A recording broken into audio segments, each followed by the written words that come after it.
Bonjour, je suis Jean-Mathieu Pernin. Bienvenue dans Libellisé, le podcast de Libération qui vous raconte la présidentielle.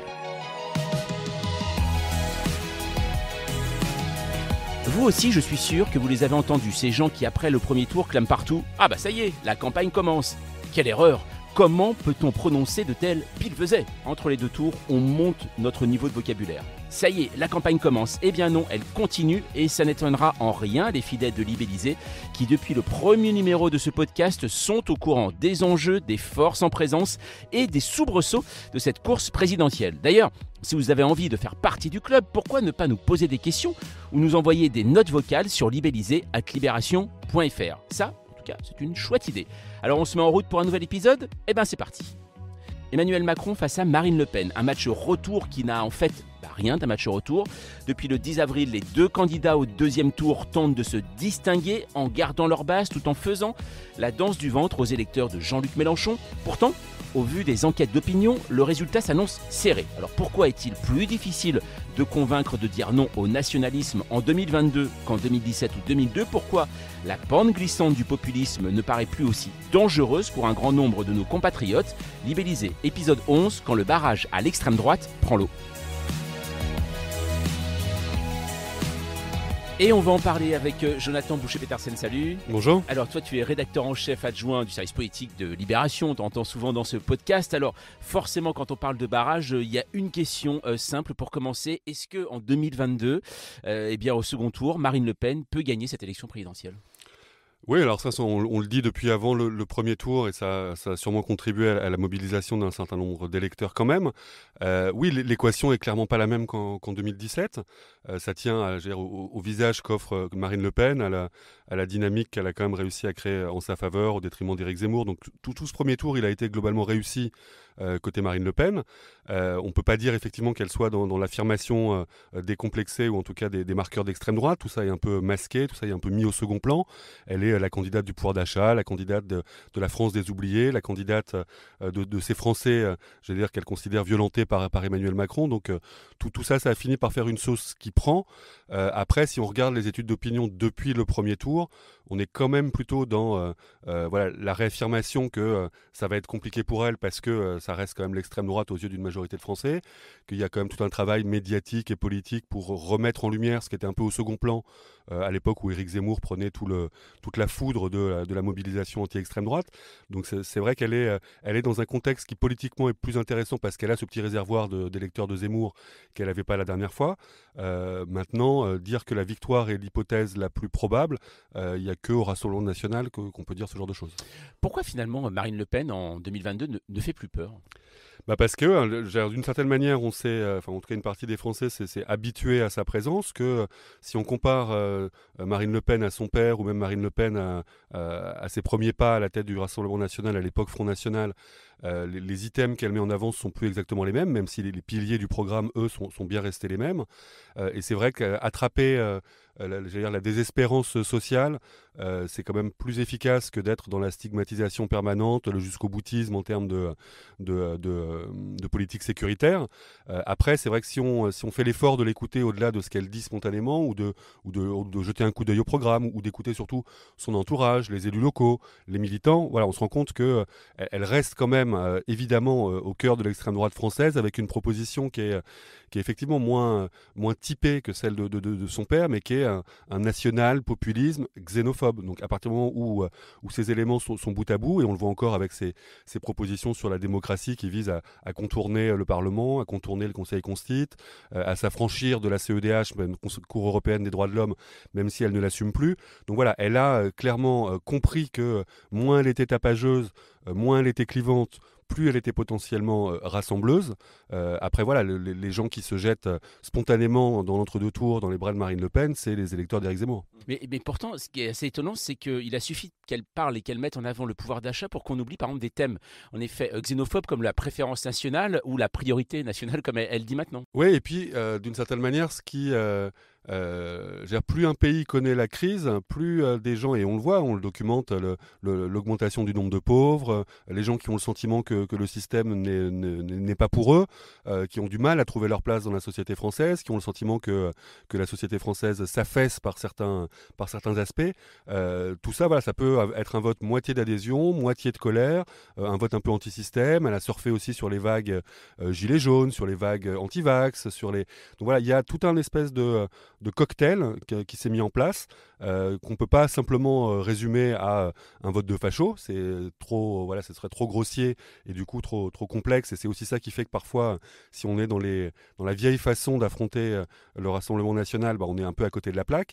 Mais elle arrive à coaguler en fait sur sa personne des colères, des désespérances. Tout ça avec une vitrine et une façon d'être qui effectivement rend plus difficile le fait de la caractériser comme quelqu'un d'inquiétant ou de dangereux. Son programme l'est en revanche. Mais justement, son programme, il y a des choses en effet dangereuses, mais pourtant, ça mobilise moins. Alors, on sait qu'il peut y avoir des manifestations par-ci par-là, la Ligue des droits de l'homme qui organise, mais beaucoup moins qu'en 2002. On l'avait déjà vu en 2017. En 2017, personne s'était mobilisé. Donc, ça veut dire qu'elle ne dérange plus du tout, en fait, Marine Le Pen. Elle a gommé quand même tout ce qui était les provocations outrancières de son père. C'est-à-dire qu'on l'a jamais entendu, voire elle a même pris ses distances de façon assez nette. C'est comme ça qu'elle a construit son identité propre, avec la question du point de détail de l'histoire à propos des camps de concentration, à propos des propos homophobes que pouvait tenir son père, des propos éminemment raciste à l'égard des populations non pas musulmanes mais arabes, et elle a d'une certaine manière fait bouger le discours vers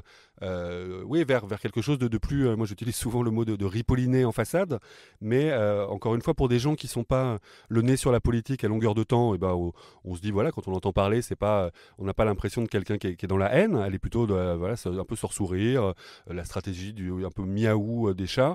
Donc tout ça, c'est plein de petits cailloux qu'elle a posés. Pendant longtemps, la question c'était celle de la compétence quand même qui se posait à son égard, au-delà même de la dangerosité du programme. Et elle est aussi et elle n'est pas la seule, mais elle attrape une défiance à l'égard de la classe politique qui était censée être un peu le garant de valeurs communes, de valeurs républicaines. Quand on dit valeurs républicaines aux gens, ils ont tellement pas le sentiment d'en profiter, l'égalité républicaine, enfin toutes ces choses-là, que voilà, c'est autant ses adversaires qui ont dénaturé le corpus commun justifiant le Front républicain et tout ça, plus elle qui a amoindri les points les points les plus saillants ou les plus qui heurtaient le plus dans la proposition politique de l'extrême droite. Donc voilà, il y a une forme de normalisation de sa position dans le champ politique qui fait que l'idée que le péril facho arrive, c'est clairement amoindri. Ce qui est assez étonnant, c'est quand on regarde les votes du premier tour, en fait, on s'aperçoit que la majorité des 35-59 ans ont voté Marine Le Pen. Et c'est une génération qui a connu le père, Jean-Marie Le Pen, et le Front National. C'est-à-dire qu'ils souffrent d'amnésie ?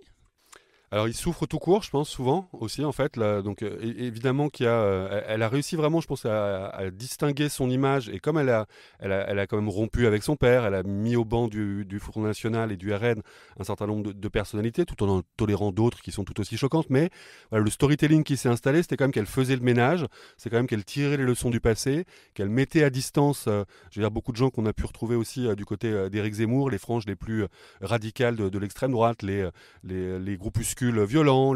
Voilà, donc elle a eu une intelligence stratégique, clairement, dans la façon de mettre en scène cette purge, en tout cas. Après, j'allais dire, il y a aussi quelque chose de très sociologique au-delà du côté générationnel dans le vote de Marine Le Pen. Ça fait longtemps qu'on sait qu'elle attrape de façon privilégiée les gens les moins diplômés, les gens les moins insérés, les gens qui ont le sentiment que l'histoire s'écrit sans eux. On disait les insiders, les outsiders, insiders étant plutôt les électeurs de Macron, les outsiders regardant un peu les trains passés et étant plutôt attirés par ce vote de colère et d'adhésion, un mix des deux proposé par Marine Le Pen. Voilà, tout ça au fil des années, sur fond de décomposition aussi d'une partie de la droite, sur fond de clivage à gauche qui font que tout moment de recomposition finit par faire coaguler des gens qui n'ont pas grand-chose à voir ensemble. Est-ce que la lutte contre le Rassemblement national souffre également de cette ambiance de désengagement politique qu'il y a en France ?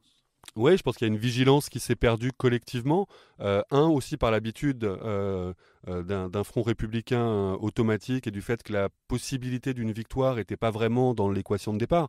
C'est-à-dire qu'on se disait, oui, c'est une tâche pour la France, c'est une inquiétude collective pour la classe politique et les citoyens de voir cette espèce de normalisation, avoir l'extrême droite figurer au second tour.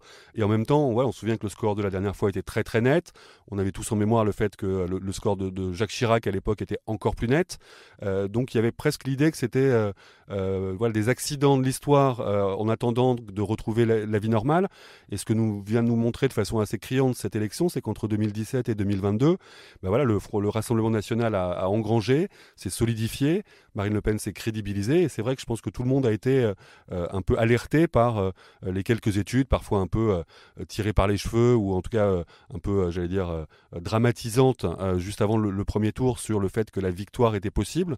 La victoire, elle n'est pas écrite, elle est possible dans une équation un peu complexe où son électorat serait surmobilisé, où une partie des gens serait sous-mobilisés pour lui faire barrage, où la détestation d'Emmanuel Macron prendrait le pas sur l'inquiétude que suscite quand même l'extrême droite pour une majorité de personnes dans ce pays.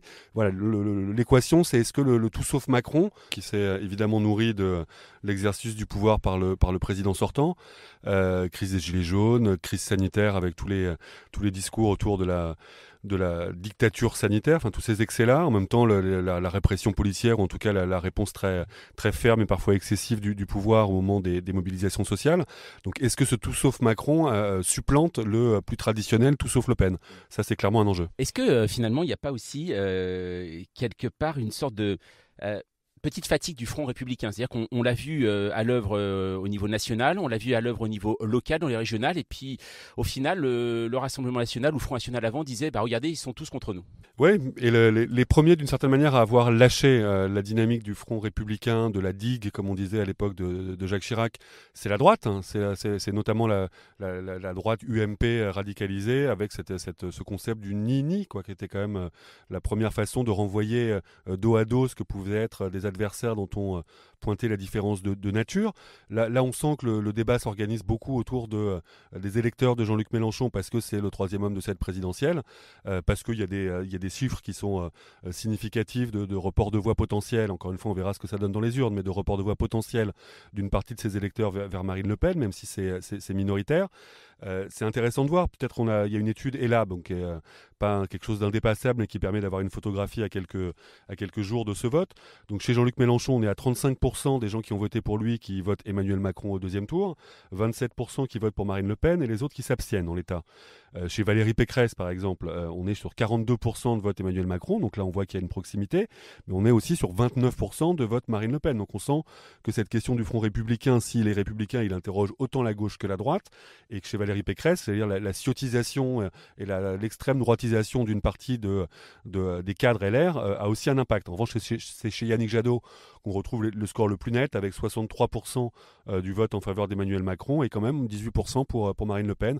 Voilà, là c'est toute la question européenne, et c'est vrai que chez Jadot, il y a plus le score est petit, plus il reste des gens qui sont des écolos purs et durs et qui ont fait quand même depuis longtemps du combat contre l'extrême droite une de leurs valeurs cardinales. Alors, comment s'opposer justement à Marine Le Pen? Il y a différentes formes, et sur libellisé@libération.fr, il y a ce message de Georges Didelon qui nous dit, lui, moi je préfère voter blanc que voter Emmanuel Macron. Est-ce que finalement le vote blanc, qui n'est toujours pas reconnu en France, est-ce que ça peut être une forme d'expression, et beaucoup de gens se disent tiens, je vais voter blanc pour montrer à quel point je désapprouve ce second tour?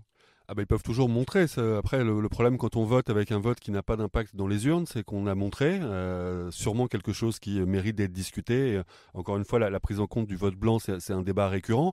Après, quand on est à une semaine d'une élection et qu'on considère qu'une possible victoire de Marine Le Pen est un risque pour le pays et un risque pour un certain nombre de populations de ce pays, le vote blanc est stérile, globalement. Donc évidemment que c'est pas pour balayer ce que peut représenter le vote blanc, j'allais dire, dans une élection élection normale ou dans un scrutin habituel. En revanche, là, dans ces circonstances-là, il n'y a pas 50 milliards de façons de s'opposer clairement à Marine Le Pen. Après, c'est un travail psychologique, c'est un travail d'acceptation de se dire que voter Macron, c'est pas voter pour Macron. Et c'est un peu ça l'évolution qui est en train de se faire aussi chez un certain nombre d'électeurs de gauche.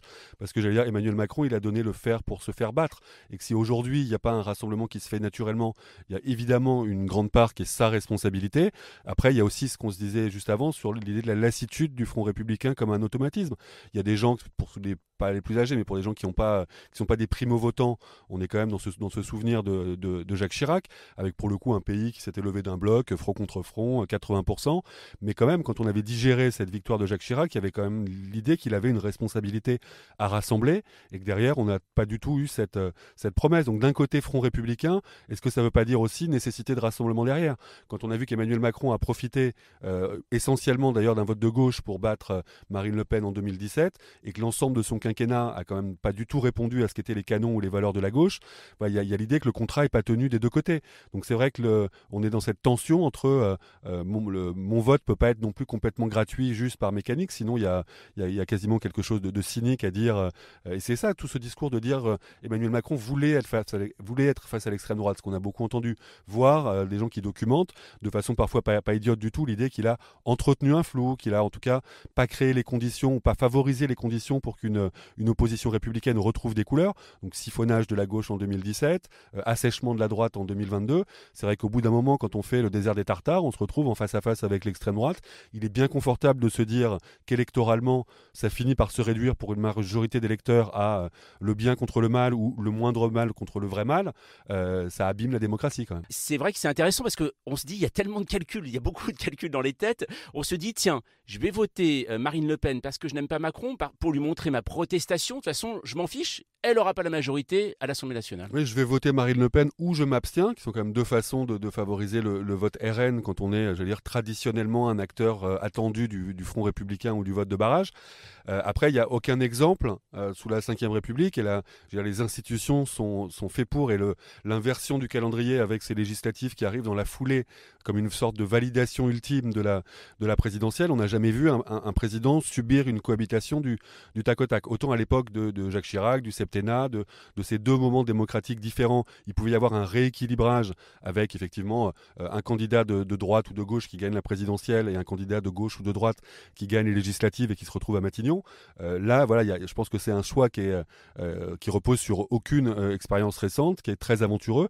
Je rappelle qu'en 2017, quand Emmanuel Macron a été élu, beaucoup de gens disaient, oui, certes, il a réussi cette effraction, cette irruption, ce jaillissement un peu miraculeux à l'aune en tout cas par rapport à ce que pouvaient être les rigidités du système politique, mais évidemment, il n'aura pas de majorité. Évidemment, il présente des branquignoles, il présente des mecs qui n'ont aucune expérience, aucune implantation, et à l'arrivée, il a eu une des majorités les plus importantes de la Ve République. Donc, faire cette espèce de pari du rééquilibrage par des institutions qui sont construites justement pour l'éviter, c'est le risque de se prendre une double douche froide. Une chose à propos, bien sûr, des électeurs de Jean-Luc Mélenchon, ils sont un peu faiseurs de roi aujourd'hui. Pourquoi y a-t-il certains électeurs de Jean-Luc Mélenchon qui sont tentés par Marine Le Pen? Alors c'est parce que l'électorat de Jean-Luc Mélenchon il est protéiforme d'une certaine manière. Évidemment que le noyau de l'électorat issu historiquement du parti de gauche, issu de la France insoumise, complètement construite sur des valeurs internationalistes, sur des valeurs antiracistes, sur des valeurs d'une politique sociale un peu radicale. Là il y a clairement des garde-fous et on le voit, il n'y a pas de cadre autour de Jean-Luc Mélenchon qui basculerait ou qui serait tenté par Marine Le Pen. Il y a vaguement eu un conseiller régional qu'elle a réussi à attirer en Rhône-Alpes, mais ça s'arrête là. En revanche, voilà, Jean-Luc Mélenchon, quand il a grossi sur le plan électoral, et parfois il a entretenu une forme de porosité avec des sphères qui étaient, que ce soit sur la question des vaccins ou la question de la politique sanitaire, où il n'a pas toujours été absolument clair, et il incarne aussi par sa force, par sa capacité à s'opposer à Macron, une partie du vote anti-système. Donc c'est vrai que quand on est, et la plupart du temps, c'est quand même des gens qui sont dans la difficulté, ou qui, comme on le disait disais tout à l'heure, ont l'impression d'être un peu fracassés par le système tel qu'il est et qui se disent, moi Macron, j'ai rien à en attendre. Tout ça conjugué à l'idée de Marine Le Pen, regardez-la, elle a l'air moins dangereuse, ou en tout cas elle a l'air moins inquiétante qu'avant. Tout ça, ça fait un mix, donc qui reste évidemment minoritaire. C'est-à-dire que c'est impossible et c'est même grossier et à côté de la plaque de dire les mélenchonistes ou l'électorat de Mélenchon est en train de basculer pour Marine Le Pen. On est loin de ça. En revanche, la minorité des électeurs de Jean-Luc Mélenchon qui pouvaient se dire je suis tenté par le vote RN, voire qui franchissent le pas, oui, il existe et on peut pas le nier. Et Jean-Luc Mélenchon d'ailleurs le nie pas. Une dernière chose, Marine Le Pen en 2017 jouait sur l'idée qu'elle était une candidate anti-système, un peu comme Trump finalement qui s'était fait élire quelques mois avant. Est-ce qu'elle est toujours anti-système, Marine Le Pen ? Alors en tout cas, elle est plus neuve sur la scène politique. C'est ça qui est toujours. On peut pas dire que c'est non plus une figure fasciste parce qu'elle joue le jeu des élections, mais c'est tout le trouble des propositions dites illibérales. Donc par exemple, si on se dit qu'un Viktor Orban est clairement un leader d'extrême droite passé par les urnes avec une politique sociale, il y a vraiment une forme de mimétisme, en tout cas de modèle dans ce qui peut se passer. Mais ça veut dire recul des libertés, mais ça veut dire recul des contre-pouvoirs, mais ça veut dire asphyxie du Parlement, mais ça veut dire... Donc Marine Le Pen, elle n'est pas anti-système dans le sens où elle serait appuyée sur un mouvement social ou sur des sphères qui n'ont pas leur existence dans l'espace institutionnel. En revanche, elle se pose, elle, en anti-système, mais anti-système, le système mondialiste, comme elle dit, le système de cette alternance mécanique de la gauche et la droite, que quand même Emmanuel Macron est venu un peu percuter. Emmanuel Macron aussi, d'une certaine manière. Il avait beau être un ancien banquier, un ancien secrétaire général adjoint de l'Élysée, ancien ministre de l'économie, il était sur ce credo de l'antisystème. Donc ça finit par être une espèce de mot valise qui ne veut pas dire grand-chose. Elle est une part du système. Après, elle continue à séduire des gens qui veulent envoyer valser l'existant. Donc ça, ça en fait une candidate qui vient... Après, le système, c'est vraiment c'est quand même déjà une façon de poser les choses de façon très populiste, parce que qu'est-ce que c'est que le système ? C'est quoi ? Il y a une alliance de qui avec qui. Il y a toujours un petit fond quand même complotiste. Il y a une société civile, il y a un cadre institutionnel, il y a des élus. Le RN, ça fait longtemps qu'il joue le jeu de l'élection. S'ils avaient pu avoir des présidents de région, ils auraient eu des présidents de région. Donc voilà, ça finit par être un disque un peu rayé, que je dis pas qu'il est inefficace, mais ça finit par être un peu décalé par rapport à la réalité. Le RN fait partie du système au sens large. C'est le côté obscur de la force.